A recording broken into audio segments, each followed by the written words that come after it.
Olá, pessoal, tudo bem? Vamos ver agora.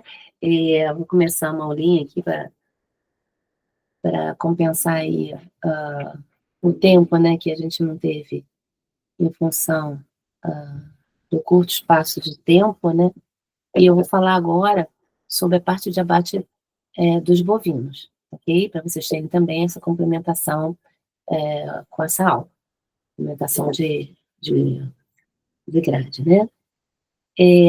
Bom, gente, vamos começar a falar sobre o processamento tecnológico, né, lembrando que tem que ser feito pelo abate humanitário. Vocês já tiveram aula falando sobre, o abate clandestino, né, hã, a necessidade sempre de se, eh, ir para o abate humanitário e nunca o clandestino. E o que seria o abate humanitário, né? Bom, o abate humanitário é o conjunto de procedimentos técnicos e científicos que garantem o bem-estar dos animais, desde as operações de abate de embarque na propriedade rural até a operação de sangria, né? Porque é justamente na sangria que vai ocorrer a morte do animal. Então, assim, acompanha muito, de uma forma muito parecida, muitos dos detalhes que foram ditos tanto no abate de aves quanto de suínos, né? Claro que tenha as suas ressalvas aí, o bovino é um animal diferente, obviamente, né? Para começar, em relação ao transporte, né, uma das diferenças, aí no transporte, como vocês estão vendo, que demonstra, que esses animais, quando eles são, colocados dentro do transporte, eles precisam ser posicionados de uma forma que impeça que eles fiquem se movimentando pelo caminhão, e também não se machuquem. Então tem uma densidade certa, que eu vou falar daqui a pouquinho, e eles são colocados em lotes, né, eles são colocados lá no primeiro, eles vão entrando, né, eu vou colocando aqui para vocês verem, deixa eu só mudar aqui a cor, mas, no caso, eles vão ser embarcados dentro do caminhão, e vocês podem ver que aqui, no caminhão, existem essas portas que estão para cima, né, que na verdade são portas em guilhotina, que elas ficam abertas para o animal entrar. Quando, eles preenchem esse primeiro setor, a porta em guilhotina é fechada para um segundo grupo entrar, né, e assim por diante até o final, do caminhão, certo? Do lado direito a gente já vê um outro tipo de quer dizer, um transporte também em guilhotina, né, isso aqui o posicionamento do caminhão foi colocado, em uma plataforma, natural aqui que, permite que o animal entre sem grande dificuldade no caminhão. Normalmente não é isso que acontece, como na segunda foto. O que acontece normalmente é a utilização de uma rampa, como essa que vocês veem nessa foto. Então aqui, esses animais que estão nessa foto, desse slide, eles estão separados para justamente, eh, justamente, hã, serem colocados, né, incluídos dentro desse caminhão. Então, esse caminhão é menor, né, caminhão de pequeno porte, para carregar menos animais, né, e vocês veem que aqui tem uma rampa por onde os animais, eles vão subir. Bom, aqui nessa foto vocês conseguem ver melhor a rampa, e essa rampa, ela é provida de alguns calços, para que esse animal não caia caso ele sofra algum processo, né, de de evitar que ele no caso, ele pode escorregar, né, subindo, ainda mais, assim, se tiver limo, se foi após uma chuva, alguma coisa assim, durante a subida dele, ele pode escorregar. Esses calços impedem que ele caia realmente. E então, ele é necessário a forma correta de se construir uma rampa. Então eles estão aí aguardando para poder subir no caminhão. Aí tem o curral onde eles estão aguardando ainda, e não é um curral ideal, porque a gente vê, muita sujidade nele, né, tinha que estar mais limpo. E aqui nessa foto, vocês podem observar outras formas de se embarcar os animais. Então, nessa primeira foto de cima, vocês veem um corredor sinuoso que permite que o animal ele dê mais, ele se torne mais, rápido, né, na subida, porque eles percorrem sumindo pelas curvas, e isso motiva os que estão vindo atrás de continuarem seu percurso sem parar. Tá? Então, isso daí é um estilo de subida da Temple Grandin, né, implantado pela Temple Grandin, que eu comentei com vocês já sobre ela, que ela foi uma das precursoras aí do abate, do bem-estar animal para animais de abate, e ela foi justamente a autora da construção, da invenção dessa construção de corredores em forma sinuosa, né, em S. Bom, tem essa forma, mas tem as retas também, como vocês estão vendo aqui embaixo. E ela não é tão boa, mas também funciona em grande parte dos casos. Aqui já é uma vista da parte superior do caminhão, onde vocês veem os animais dispostos ao longo do caminhão sem estarem sobrecarregados, né? Não há uma superlotação nesse caminhão, a gente consegue reparar isso, mas ao mesmo tempo também não há muito espaço entre os animais para que justamente eles não tombem durante o percurso, ou não se batam muito nas estruturas, nenhum com o outro, para evitar que eles tenham feridas, né? Não se prejudiquem. O transporte ele é muito importante. Ele é o motivo, muitas vezes, de altas temperaturas, né? Por causa da aproximação dos animais. O animal, ele justamente passa por grandes distâncias, muitas vezes, e isso é um dos grandes problemas no transporte. E o principal aspecto que tem que ser considerado é a questão do espaço ocupado por cada animal nesse transporte, tá? E, assim, a densidade recomendada, ela não deve ser nunca superior a 550 quilos por metro quadrado. Isso dá, em média, nos caminhões que são usados aqui no Brasil, uma média de 18 bovinos por caminhão. Não são todos assim, alguns têm mais, outros têm menos, mas é a média. Caso isso não seja obedecido, né, essa densidade, o que pode acontecer é isso aí. Numa superpopulação, animais feridos, né, estressados, feridos e em sofrimento.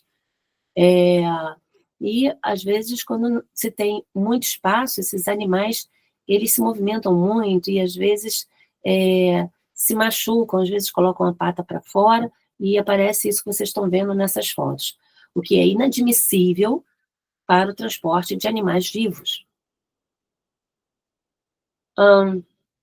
E temos que levar em conta também que o caminhão, o transporte, de uma forma geral, né, dos animais, ele traz condições favoráveis, porque o animal, ele já não tem ele não tem alimento, né, ele sofre com a privação de alimento, não tem água, o ambiente é muito úmido, tem alta velocidade do ar quando o caminhão começa a percorrer a estrada, e a densidade da carga, se ela for sobrecarregada, ou ela estiver muito abaixo do recomendado, vai levar ou a um estresse calórico e estresse entre os animais exagerado, ou então, se estiver muito afastado, eles podem se bater muito uns contra os outros e contra a estrutura do caminhão, levando a série de lesões.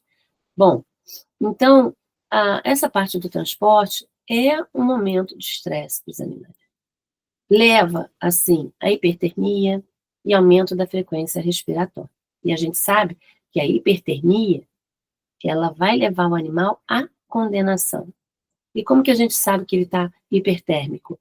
Porque esse animal vai apresentar uma temperatura corpórea acima de 40,5 graus, que é o limite aceitável justamente para a liberação desses animais no exame antemortem. Bom, então, as operações de embarque e desembarque, quando mal conduzidas, levam ao estresse do animal. E isso não só prejudica o bem-estar desse animal, como também a qualidade final da carne. Nas mesmas condições que a gente falou para aves e suínos, né? Se você tem um nível de estresse elevado, queima muito glicogênio, vai haver pouco glicogênio a ser transformado em ácido lático depois que o animal morre. Tendo pouco ácido lático, nessa conversão do músculo em carne, né? Tendo pouco ácido lático, o que vai acontecer? Essa carne vai durar muito pouco, certo? Uma outra situação é que o ângulo da rampa de acesso, ela precisa ser de, no máximo, 25 graus. E isso faz com que seja relativamente fácil o acesso desses animais para o caminhão. Mas isso pode ser ainda melhorado, quando a inclinação ela é diminuída para 15 graus. Então, é o desejado, tá? O regulamentar é 25 graus, o regulamentar. Mas o desejável, né, é de 15 graus. Ou seja, se o estabelecimento está colocando rampas a 25 graus, né, para subir o animal no transporte, ele vai ser multado? Não, não vai. Mas se ele colocar 15 graus, ele vai estressar menos esse animal, e isso pode refletir na qualidade da carne no final de todo o processamento tecnológico. Bom, aqui a gente vê fotos de transportes, né? Em cima tem um esquema de um caminhão que agora não tem portas e guilhotina, né? Mas sim portas de correr lateralmente, onde também isso é possível de ser usado, dependendo do transporte. Então, aí vocês veem a forma como ele vai saindo. Se vocês repararem, o piso que aparece quando esses Nelores aí estão saindo, o piso, ele está quadriculado assim, representando algumas valas que eles colocam, assim, eles fazem uns cruzamentos, assim, quadriculado no piso, com uma, como se fosse canaletas, né? Não são muito fundas, mas o suficiente para o caso do animal, caso ele escorregue, né? Aquilo ali dá uma segurada, porque o casco vai entrar nessa canaleta, vai ficar, ele vai conseguir voltar a se sustentar, voltar a ter o equilíbrio. Ok? E isso daqui, então, é um sistema antiderrapante utilizado na hora do desembarque desses animais. Então, aí a gente tem um sistema, e aqui do lado a gente tem um outro, né, com a rampa, nos mesmos moldes que foram construídas para o embarque dos animais. Esse caminhão de baixo também, vocês podem ver que ele está munido de porteiras em guilhotina, não lateralmente abrindo, né, mas sim verticalmente sendo abertas. Bom, ao chegar no estabelecimento, no abatedouro de bovino, o CIF, ele se encarrega de pegar o GTA, né, e o certificado sanitário, que tem que vir no caminhão com o motorista. Ele tem que entregar esses documentos que são exigidos pelo Serviço de Inspeção Federal. E ele acaba registrando esses animais também para o controle do próprio CIF, correlacionando esses animais em grupos, de acordo com a natureza do transporte, em lotes, né? Então, por lote, ele vai ser classificado de acordo com a natureza do transporte, a procedência, ou melhor, esses daí são os dados, né? Os dados, desculpa a redundância, mas assim, os dados obtidos ou identificados pelo CIF, né? E registrados, com também a distância percorrida e eventuais lesões. Bom, então o animal ele é descarregado e ele vai imediatamente para os currais. Então, assim como aconteceu no caso dos suínos, os bovinos eles também passam por uma sequência aí de currais, ok? Então, existem 3 grupos de currais para a recepção dos bovinos. O primeiro grupo é o grupo de chegada e seleção. Então, são vários currais de chegada e seleção para onde os animais seguem, tá? Assim que são desembarcados. Então, ele vai ser justamente avaliado quando ele estiver já nesse curral. Então, ele desce, os lotes vão descendo e vão entrando nos currais de chegada e seleção. E eles vão ficar ali até a avaliação do médico veterinário com a sua equipe. Então, o veterinário ele vai observar esses animais dentro do curral de chegada e seleção, e ali, nesse curral, é que ele vai identificar, apontar aqueles animais suspeitos, ou seja, aqueles animais que ele desconfia que tem algum problema e que não pode haver o abate imediato desses animais. Ou melhor, não é que não possa haver o abate imediato, mas um abate normal desses animais, ok? Então, foram animais que foram excluídos da matança normal. E para onde que vão esses animais? Então, depois que o veterinário passa, observa, aponta os animais suspeitos, ele vai apontar e ele vai estar junto do auxiliar de inspeção, o veterinário junto do auxiliar de inspeção. E o auxiliar de inspeção, ele vai ser o responsável por viabilizar a separação desses animais que vão sair desse curral de chegada e seleção e vão ser encaminhados para o curral de observação. Lembra que no caso dos suínos tinham as pocilgas as pocilgas sequestro. Então, aí são os currais de observação. Tá? No caso do curral, é esse o termo utilizado. Aí, uma vez que esses animais eles forem considerados aptos, né? Lembra daqueles animais que estavam no curral de chegada e seleção? Uma parte suspeita foi para o curral de observação, os currais de observação. E aqueles que não foram suspeitos? Quando o veterinário ele não identifica nenhuma anormalidade, significa que aquele animal, então, foi aprovado na inspeção antimortem. Então, animais aprovados na inspeção antimortem, eles seguem para o curral de matança. Ok? Então, vamos seguir aqui. Aqui são os currais, esse é o estabelecimento, né, industrial. Essa primeira parte aqui, que vocês estão vendo, assim, que toma a maior parte da foto, é de currais, onde estão os currais. Lá atrás, onde está a sala de abate. E aqui, logo no começo, vocês estão vendo a rampa, essa rampa aqui, que é a rampa que vai permitir que os animais sejam descarregados. O caminhão vai estacionar de ré, encostadinho nessa rampa, os animais descem e eles vão seguir para esses currais, onde os primeiros serão os currais de matança. Aqui, vocês veem uma escadinha do lado. Essa escadinha é uma escadinha que permite que o veterinário suba para a plataforma de inspeção, que é essa plataforma, essa passarela aqui, que ela é suspensa, né? E aí ele segue por essa plataforma suspensa para fazer a inspeção dos animais, tendo uma vista de cima, né? Que é uma vista mais facilitada para ele fazer a avaliação desses animais. Bom, então aqui a gente novamente tem as fotos com os animais podendo serem desembarcados e também tem que ter declive máximo de 25 graus para essas rampas, né? Com sistemas antiderrapantes. A rampa tem que ser em concreto para dar bastante estabilidade para esses animais descerem, para que eles não fiquem inseguros, porque o animal, quando está inseguro, ele para, ele trava.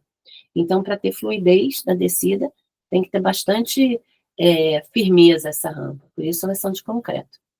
Então, aqui tem mais um exemplo, né, dos currais de chegada e seleção, outros exemplos, currais de chegada e seleção, esses daqui no estabelecimento mais tecnologicamente avançado, mais adequado. Reparem o piso, como é um piso com sistema antiderrapante, então a gente percebe muito bem isso aí em algumas dessas fotos. Aqui, na primeira foto, esse piso que está aqui em amarelo, já é da plataforma de inspeção, né? Essa plataforma elevatória, ela está no alto, e o veterinário ele vai passar por aqui em dado momento para fazer a avaliação dos animais que estão nos currais de chegada. Então, aí está o veterinário fazendo a avaliação com a equipe, para que possa identificar os animais que não vão ser aprovados de imediato pela inspeção antimortem.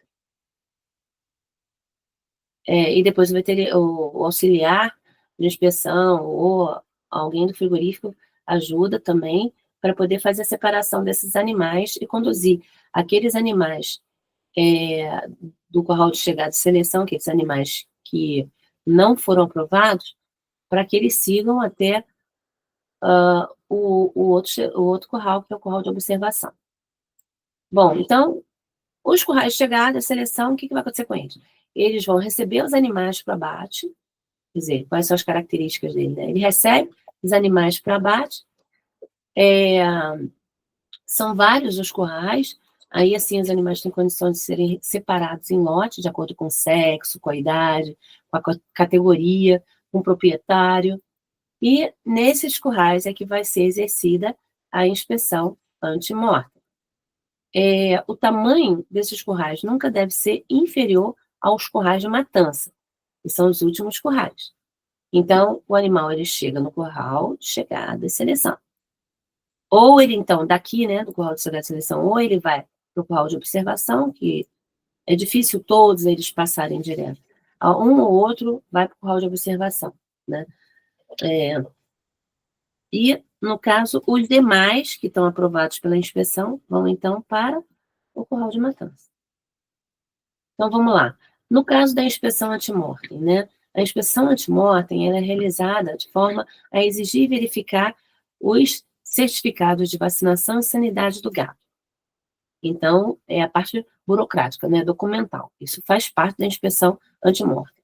Além disso, o objetivo é identificar o estado higiênico-sanitário desses animais para auxiliar com dados informativos a tarefa de inspeção pós-morte. Então, ele vai fazer toda essa avaliação. Então, não é somente verificar a doença, também ver a parte higiênica, inclusive da área, como essa daí que vocês estão vendo na foto agora. Olha só, condição higiênica, né? Então, o veterinário tem que estar atento para que isso não ocorra. Então, esse local é péssimo, o animal, se chegar um pouco debilitado, ele acaba até morrendo, como é o caso desse animal que está aparecendo aí. Né? Ele está deitado aí, quer dizer, na verdade, ele não está deitado, ele está morto.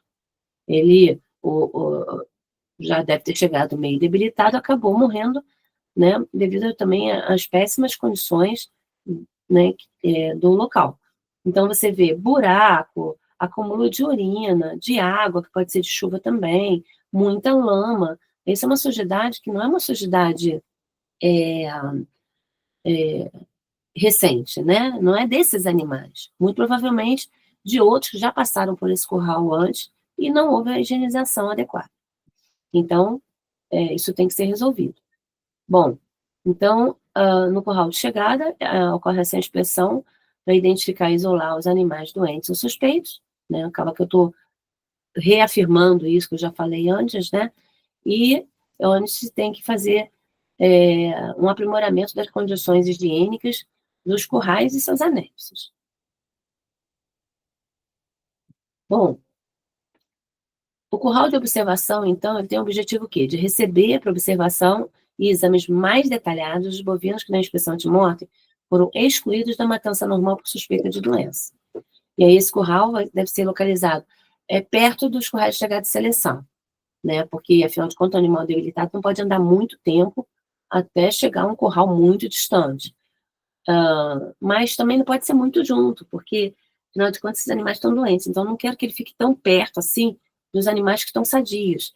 Então, ele fica afastado pelo menos 3 metros, ok? Dos currais de chegada. E ele vai ter um cordão sanitário de pelo menos 50 centímetros. O que é cordão sanitário? Cordão sanitário é uma pequena mureta que divide os currais que estão lado a lado, ok? Que eu vou mostrar daqui a pouquinho, vai aparecer foto que vai mostrar o cordão sanitário, vocês vão entender melhor.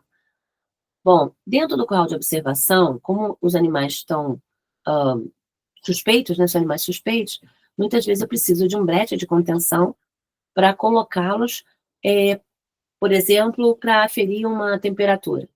Né? Esses animais têm que ficar parados, imóveis, para conseguir fazer uma análise melhor. Então, é colocado no brete.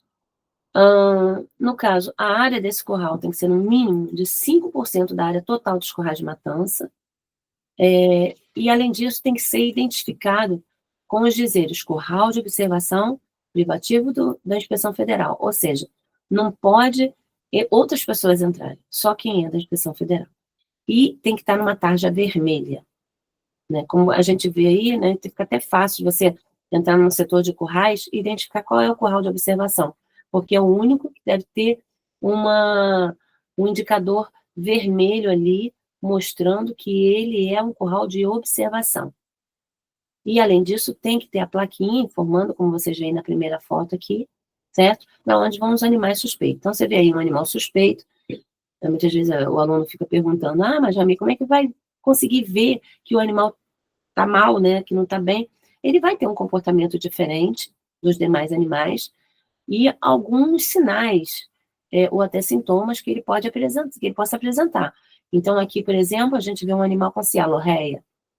Então, a gente vê com essa abertura, né, de cavidade oral, cialorreia, a esterilização da língua. Então, isso já são sinais de que esse animal não está muito bem. Ele vai ser separado. Pode ser uma febre aftosa, pode ser raiva. Então, ele precisa ser melhor avaliado. Aqui, então, é um animal isolado, né, nessa última foto de cima, um animal isolado dentro do qual de observação, provavelmente, é claro que a gente está vendo ele parado aí porque é uma foto, né, obviamente, mas muitas vezes você vê justamente assim, alguns animais se movimentam e ele fica meio apático, meio parado, isolado, separado dos demais, então isso pode ser um caso suspeito. Bom, agora a gente já consegue ver o cordão sanitário que eu, né, falei com vocês. Ó, daqui a pouquinho a gente vai ver o cordão sanitário. Cordão sanitário, então, é essa muretinha aqui, olha, tá vendo? Que acompanha o piso, tá entre o piso e a cerca. Então, esse é um cordão sanitário, aqui é outro por trás do animal, né? Tem um outro cordão sanitário. Então, tá vendo essa altura, essa parede, nessa altura mínima aí, nesse caso, de 50 centímetros, porque esse daí é um curral de observação. Então, tem que estar a 50 centímetros do piso. 50 centímetros de altura, tá? E aqui a gente vê um curral de observação provido de um carrinho. Ele tem que ter esse carro de condução do animal, caso eu precise transportar um animal que está muito debilitado para um matadouro sanitário, né? Então, quando há possibilidades, eles são puxados para cima desse carrinho, com a corrente aqui tem uma corrente, e tem um sistema de motorzinho aqui que puxa o animal aqui para cima, porque é um animal pesado, um homem só não consegue puxar, né? Então, ele conta com a ajuda do próprio equipamento. Ele é insensibilizado no próprio local e sangrado no próprio local para ser morto, né, sendo sacrificado num caso de matança de emergência imediata. Então, se o animal estiver em sofrimento, porque às vezes ele está com uma fratura, às vezes ele está com hipertermia, ele está com uma situação que está causando sofrimento nesse animal. Então, é necessário fazer a matança de emergência imediata para minimizar o sofrimento dele, ok? Então, isso é feito com pistola de dardo cativo, que depois eu vou falar sobre isso, que é portátil. Então, essa daqui é para pequenas quantidades de animais. Aí ela funciona bem. Dentro do curral de observação, também tem que ter um departamento de necrópsia.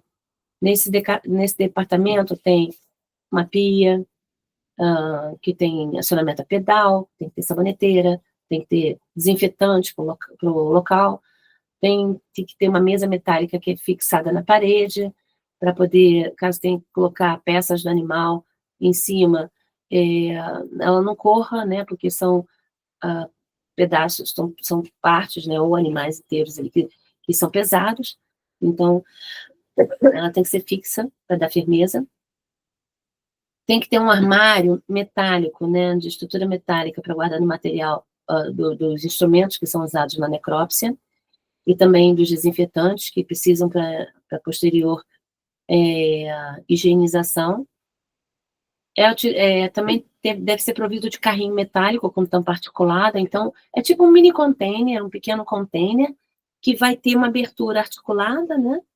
Mas que, quando fechada, confira uma vedação hermética total dentro desse carrinho. Porque, afinal de contas, vai entrar um animal, ou caso parte de animal ali, que podem estar com uma contaminação mais grave, né? Com algum processo infeccioso, alguma coisa assim. Então, não pode deixar sair agentes etiológicos para serem distribuídos no ambiente, né, por onde ele passar. Às vezes, esse carrinho tem que carregar o corpo do animal do departamento de necrópsia para um forno crematório, por exemplo. Bom, o departamento o curral de observação deve ser provido também de um forno crematório para queima do material que sair lá do departamento de necrópsia. E o carrinho que foi comentado, né, que eu comentei, que é pertencente a esse curral de observação, aliás, até mais especificamente ao departamento de necrópsia, ele precisa estar identificado. Então, ele vai estar pintado por fora com cor vermelha, a inscrição Departamento de Necrópsia, para que ele não seja utilizado em outros departamentos, em outras áreas do matador. Bom,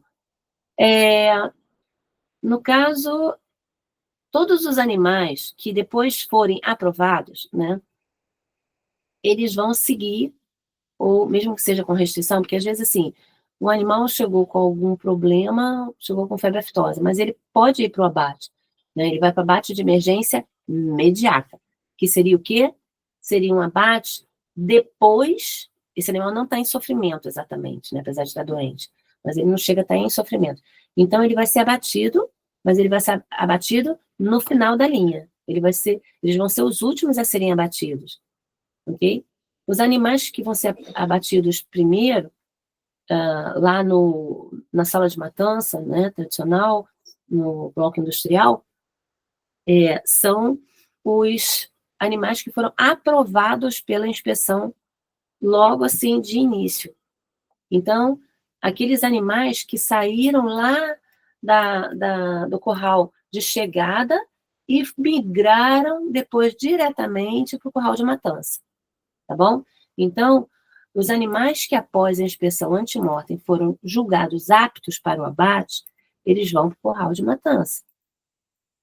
O curral de matança tem que possuir a mesma área dos currais de chegada. Nessa foto, desculpa, deixa eu voltar aqui, nessa foto da esquerda, vocês veem mais assim, no lado esquerdo, mais para baixo, vocês veem onde eu circulei, acredito que vocês vejam depois, são os currais de matança. E repara que tem um corredor que vai seguir até o abatedor, até a sala de matança, tá bom? Então, esses animais, eles vão percorrer esse corredor depois que eles passarem pelo descanso, porque vai ter um descanso também neles. Então, aí eles estão descansando. A foto da direita mostra esses animais descansando no curral de matança. Então, eles têm que passar por um processo de descanso. Aí o funcionário, né, tomando conta da situação, e aí esses animais entram na etapa de descanso e dieta hídrica. Assim como os outros animais, é necessário se fazer um jejum de sólidos, para redução do conteúdo gástrico, fazer uma dieta hídrica, a dieta hídrica, ou seja, ele vai beber somente água, isso vai fluidificar o sangue e melhorar a esfola. O que é esfola? É remoção da pele, para coreamento. E vai melhorar a sangria. Desculpa sair um pouquinho separado aqui, mas ele vai melhorar aqui a sangria, aumentando a pressão venosa, arterial e capilar, né? Quanto mais água for dada a ele, melhor a hidratação dele, né? Os vasos ficam repletos, e isso vai facilitar a sangria depois também. E qual é o tempo de descanso? O tempo de descanso deles é de 24 horas. E para que serve esse descanso? Reposição do glicogênio. Lembra? Mesma situação dos suínos e aves. Bom, depois que ele passou pelo período de descanso, quanto tempo era mesmo? 24 horas. Mas é sempre 24 horas? Não necessariamente, tá? Deixa eu até voltar aqui um pouquinho. Não necessariamente são 24 horas. 24 horas é o máximo. Pode ser menos. Se esse animal, ele teve um trânsito pequeno de transporte, esse tempo pode ser reduzido, porque ele não teve tanto estresse, ok? Mas quanto maior o nível de estresse, maior o transporte e tal, aí aumenta o tempo. Mas não pode passar de 24 horas. Vamos supor que um lote tenha sido sujeito a justamente um tempo de 24 horas de descanso, e quando acabar as 24 horas de descanso, aconteceu alguma coisa no estabelecimento que impediu que esses animais fossem abatidos. Teve sei lá, uma greve que fechou as estradas, os funcionários não conseguiram chegar, muitos deles, né? Não deu para fazer o processo de abate naquele dia. Então, o que tem que fazer? Reintroduzir alimentação para esses animais. Eles não podem ficar sem alimentação por mais de 24 horas. porque eles começam a sofrer. Então, retorna a alimentação só com volumoso, e depois vai ter que fazer de novo um jejum, ok? Tem que fazer novamente um jejum. E descanso. Que também vai variar até 24 horas. Bom, vamos lá. Então, no caso, o banho de aspersão vai ser a próxima etapa. Então, fez o descanso, já passaram 24 horas, vão lá, eles foram lá para o abate. Eles vão ser encaminhados para o abate agora. Então, eles vão sair dos currais. Os currais, lembra que eu mostrei nas primeiras fotos que os currais, eles tinham vou mostrar aqui para vocês. Olha lá. Esse aqui vê melhor.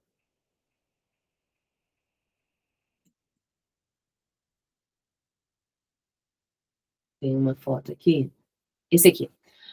Os currais estão aqui do lado, certo? Esse é um grupo de currais, esse é outro grupo de currais. No meio, aqui no meio, é um corredor. Então, daqui para o corredor, vai ter uma abertura, uma porteira. Então, os animais, quando saem dos currais, eles vão para o corredor, lá, seguindo para a sala de matança, ok? Então, quando chega, o tempo acaba, né, de 24 horas, eles vão sair desses currais e vão seguir para os corredores. Desses corredores, eles vão seguir adiante até a chegada no banho de aspersão, que vai ser no corredor de acesso. Nesse corredor de acesso lá à sala de matança.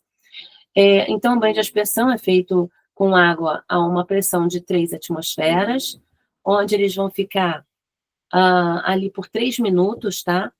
Recebendo uma aspersão de água de 15 ppm de cloro, uma concentração de 15 ppm de cloro, então uma água perclorada. Então, existe essa exigência aí de uma pressão específica para poder realmente fazer esse banho nesse animal adequado. Então, são 3 atmosferas de pressão, 15 ppm de cloro, para poder diminuir a carga microbiana, durante 3 minutos. Então, eles vão ficar paradinhos ali, recebendo esse banho de aspersão, onde o objetivo é limpar melhor o animal, né, assim, tirar grande parte das sujidades que vão ficar para trás, e também provocar uma vasodilatação e uma vasoconstricção em alguns vasos aí, né? Então, o que vai acontecer? Uma vasoconstricção periférica, porque a água vai bater nesses animais, a água é uma água em temperatura ambiente, então a temperatura é mais baixa que a temperatura desses animais. A água, então, vai promover uma vasoconstricção periférica, né, que nem você entrar num banho de água gelada, você fica meio retesada assim, né, que comprime, né, retrai. Então, isso vai acontecer com os vasos também. Vasoconstricção periférica. E aí tem que ter, em compensação, uma vasodilatação interna, que é onde o sangue fica, já que ele não pode migrar tão fluentemente para os vasos periféricos. Então, causa uma vasodilatação interna. Isso vai ser bom para quê? Para sangria. Vai facilitar a sangria. Então, aí você tem uma outra visão, né, do banho de aspersão em outro estabelecimento. Aqui a cabeça do animal, olha. A cabeça, a parte da cauda do animal. Então, tem vários animais aqui embaixo desse banho de aspersão. E a quantidade de água que se gasta é relativamente grande, tá? A quantidade de água, olha lá, lembra de ave, gente? Que ave, ela gasta 30 litros por ave, né? Olha bovino. Bovino são 800 litros de água por ave. Por ave não, por boi. 800 litros de água por boi. E os suínos, 850. Por que 850 litros? Porque no caso dos suínos, ainda tem a escaldagem, né? Então, por isso que ele gasta mais, mesmo sendo um animal menor. Bom, no caso, a rampa de acesso vai ser o próximo passo para esses animais. Então, eles saem do banho de aspersão, continuam andando, e eles vão começar a subir. O corredor vai começar a ter uma inclinação, né, que vai dar justamente na rampa de acesso. Então, a gente tem aí a rampa de acesso, que tem a mesma largura da área do banho, para que os animais continuem o percurso sem tentar refogar. As paredes dessa área já são paredes de cimento liso, tem que ser fechada para evitar a distração dos animais, olhando para fora, né? Porque senão eles param, eles empacam. O aclive tem que ser de 13% a 15% no máximo, no caso dessa rampa, então ela é bem mais tênue do que as outras rampas que a gente tem falado. E, no caso, elas têm porteiras tipo guilhotina ou similar, conforme esses animais vão subindo. Então, a porteira vai fechando esses animais ali, conforme, para eles não retornarem, ok? Aqui a gente tem a próxima etapa, que é de seringa e chuveiro.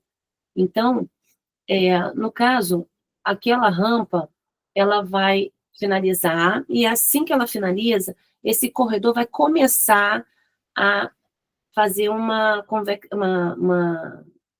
convergência, né? Então, ele vai se afunilando, como se fosse uma seringa. Então, isso vai obrigar os animais a percorrerem agora em fila única. Eles vão se posicionando naturalmente em fila única. E essa movimentação, o ideal é que ela seja feita com naturalidade e, caso necessário, os funcionários usem as bandeiras, lembra das bandeiras? Né, para que a bandeira seja posicionada atrás dos animais, para que eles olhem a bandeira, se sintam incomodados e continuem. Só que, às vezes, o animal, ele trava. E aí, quando ele trava, é permitida a utilização, embora tenha que ser evitada ao máximo possível, tá? Mas ainda é permitido o uso de eletrochoque. Então, existe esse bastão aqui que pode ser utilizado. Ele tem um bastão elétrico que ele vai abrir uma corrente de 40 a 60 volts. E aí, encostado isso na parte traseira, tem que ser na parte traseira do animal, tá? Se for usado, em casos emergenciais, se for usado, usar na parte traseira do animal, nunca na dianteira, porque às vezes acontece isso, tá? Infelizmente, gente. Erros de alguns funcionários. Bom, e proibir o uso de varas ou ferrões, como vocês veem aqui. Que aí esses daqui são pontiagudos, ferem o animal, sai sangue, né? O animal, ele sofre muito mais com esse daí, então é proibido.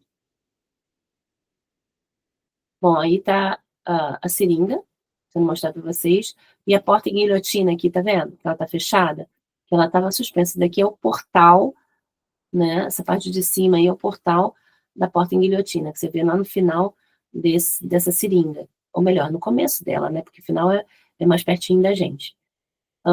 Os animais vêm vindo, então eles estão vindo no caminho da sala de matança. Aqui do lado, bem do outro lado da mureta, né? Vocês pulando essa mureta aqui da seringa, vocês vão ver que tem um espaço entre duas paredes. É onde justamente os funcionários andam quando há necessidade de fazer com que os animais andem mais para frente. Às vezes eles vão até lá no final desse corredor, né, aqui, e usam a bandeira para poder conduzir os animais aqui para frente, que é para cá, né? Nesse sentido. Aí, ó, como esse funcionário tá fazendo, tá vendo? Então, aí ele tá com uma vara para poder induzir o animal a andar. Isso daqui pode ser uma vara de choque, né? Que se ele encostar no animal, o animal ele vai se incomodar e vai adiante. Bom, na foto da direita, aqui vocês estão vendo que está segurando uma caneca, né? Uma caneca de metal, que às vezes eles fazem isso para bater na parede interna e o barulho incomoda o animal anda. Mas não é também o mais indicado, tá bom, gente? O ideal mesmo é a bandeira, de acordo com a Temple Grandin. E ela fez estudos e dá super certo. Bom, esses animais, então, eles vão indo para a sala de matança. Aqui, onde essa estrutura final aqui que vocês veem cinza, né, parece uma parede cinza, na verdade já é o box de insensibilização. Uma estrutura metálica que é colocada ali para o animal entrar e é ali que ele vai ser insensibilizado. Continuando. Esses acessos aí à sala de matança né? Elas podem ser de forma sinuosa também, como vocês estão vendo nesse slide, que é a melhor coisa para o animal, porque ele flui, não precisa muita interferência humana. Dificilmente o homem precisa interferir, porque o animal ele vai sozinho, quando é sinuoso dessa forma, como eu já comentei com vocês. E aí o animal chega no atordoamento. Atordoamento é a mesma coisa que insensibilização, ok, pessoal? Então, a gente tem aí o box de insensibilização, que é feito em construção metálica, e o objetivo dele é deixar justamente o animal inconsciente, deve ser feito de forma individual, então colocar um animal de cada vez, e não dois, que às vezes a gente vê isso também. Então, tem que ser um de cada vez. E provido de lateral com um movimento basculante. Então, vocês vão ver que ele vai entrar num box, e um dos lados, ele levanta, tá? Ele é um basculante. Então, a parede, ela sobe para o animal. O que acontece? Ele vai estar entre duas paredes. Ele vai ser insensibilizado, então ele meio que dá um desmaio, né? Não é desmaio, ele é insensibilizado e ele cai, inconsciente. E ele se encosta nas paredes. Se uma parede abre, ele rola para fora. Ele passa por ela, porque é ela que estava segurando ele. Bom, então por isso que tem que ter esse movimento basculante, que vai conduzir o animal para uma área chamada área de vômito, ou pátio de vômito. E lá que ele é içado com guinhos, com a ajuda de guinhos, uma corrente presa a uma das patas traseiras para o trilho, que é a manória, que é chamada, né? Aqui vocês veem o box de insensibilização, tá vendo? Então, esse box aqui é por onde o animal entra, ele entra por aqui, essa portinha, ela sobe, ele entra, e o funcionário, ele fica em pé aqui, ó, aqui em cima dessa plataforma, tá vendo? Em cima dessa plataforma aqui. Aí, aqui por cima, ele vai insensibilizar o animal. Depois, aqui, ó, nessa imagem mais aqui acima, vocês veem a porta já aberta, né? Essa daqui é a porta em guilhotina, ela abriu para cima, o animal vai entrar, vai ser insensibilizado, e depois a lateral vai abrir. Esse aqui ele já está mostrando tudo aberto, tá? Mas quando o animal está aí dentro, está tudo fechadinho. Depois é que abre a parte lateral para o animal rolar, né, por essa grade aqui, rola para a área de vômito.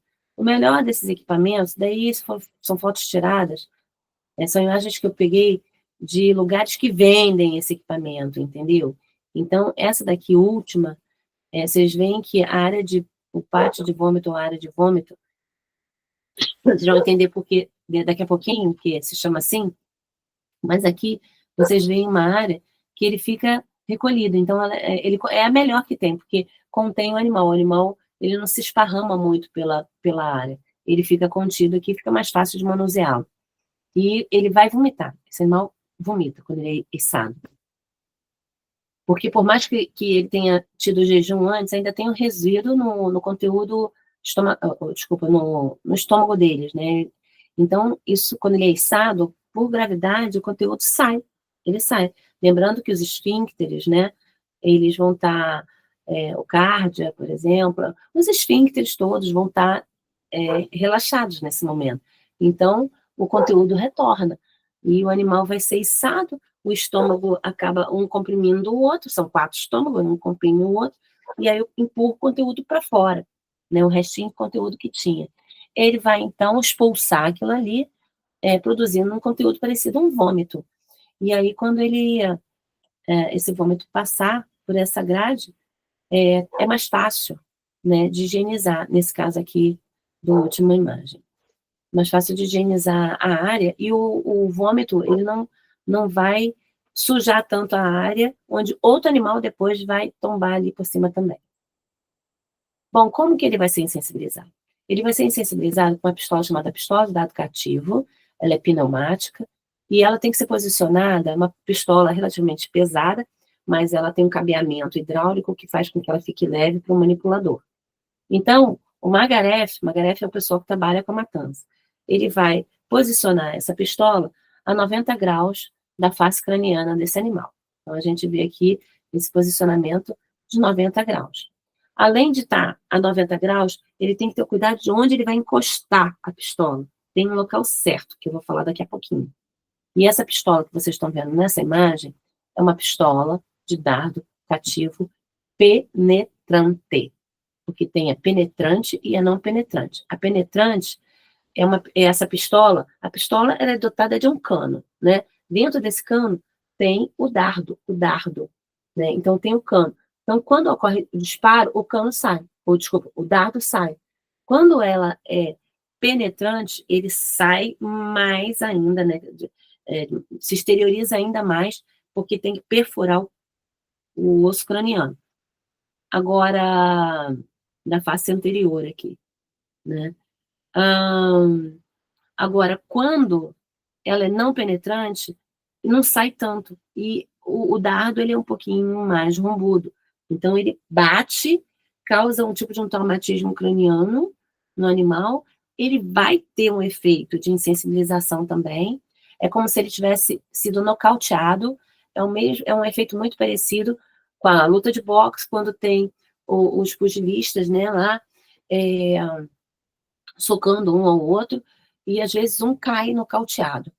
Então, isso daí, essa velocidade, a velocidade do golpe, que é o mais importante, mais do que a força. É o mais importante é a velocidade. Quanto mais rápido, melhor. Tá? Mais eficiente é o processo. E aí ele cai rapidinho, esse animal. Né? Então, isso é importante por quê, gente? Por que eu estou falando da velocidade? Porque essa pistola é uma pistola. Então, para haver essa expulsão do dardo, seja para penetrante ou não penetrante, tem que ter uma explosão lá dentro do cano, na parte mais longe da ponta, né? Parte inicial ali do cano, tem uma explosão ali para expulsar. A explosão, ela expulsa o dardo.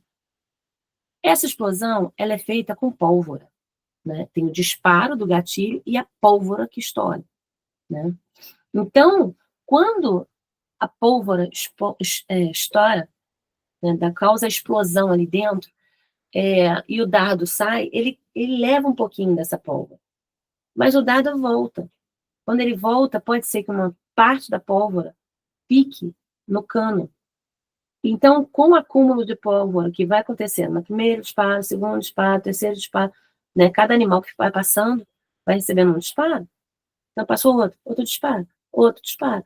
Então, vai sujando de pólvora.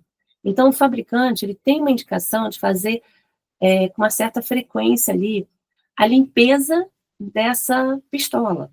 Então, eles têm que fazer essa limpeza. Porque se não fizer, aí começa a dar erro na insensibilização. A insensibilização não se concretiza.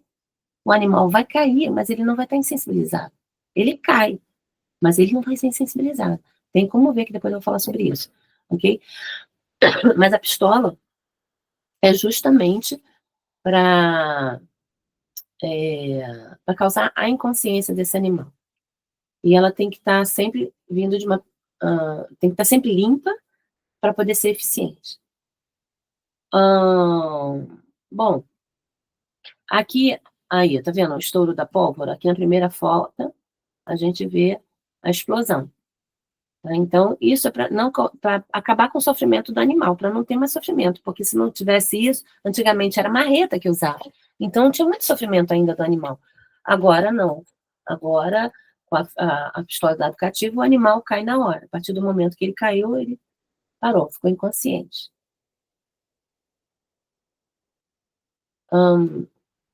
Então, aí está o posicionamento do funcionário para fazer a insensibilização. Então, esse é um tipo de box de insensibilização. Tá bom, gente? Esse é um tipo de box. E do lado direito é outro, de outro estabelecimento. É outro. Esse aqui, esse box de sensibilização, ele é até mais caro. Porque, olha só, ele segura o pescoço do animal. Ele tem um dispositivo que segura. Aí o animal não se mexe. Porque o animal, quando ele está... nessa foto aqui, tem um rapaz, o animal, você vê que o animal ele fica procurando, ele fica, né, querendo saber o que está acontecendo. Então, ele levanta a cabeça, ele mexe e tal. Então, o funcionário ele não pode disparar nesse momento. Ele só pode disparar na hora que ele tiver certeza de que a posição que ele colocou a pistola está exata. Ele não acionou ainda. Nem deve. Por quê? Primeiro, não está na posição ainda correta. Segundo,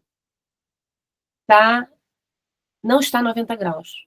Ela está formando um ângulo menor do que 90 graus, reparem só. Então, ele tem que deixar 90 graus e tá na posição, no local certo, ali. Tá bom? Então, esse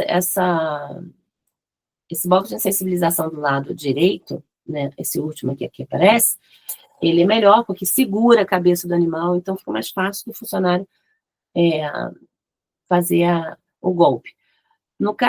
Nesse caso desse box de sensibilização, é aberta essa janelinha aqui, ó. Essa parte que vocês veem aí, que parece uma chapa na frente do rosto, da cara do animal, na realidade é uma janela. Eles conseguem abrir e fechar, abrir e fechar. Então, eles abrem, disparam, o animal tomba, aí eles fecham, e o animal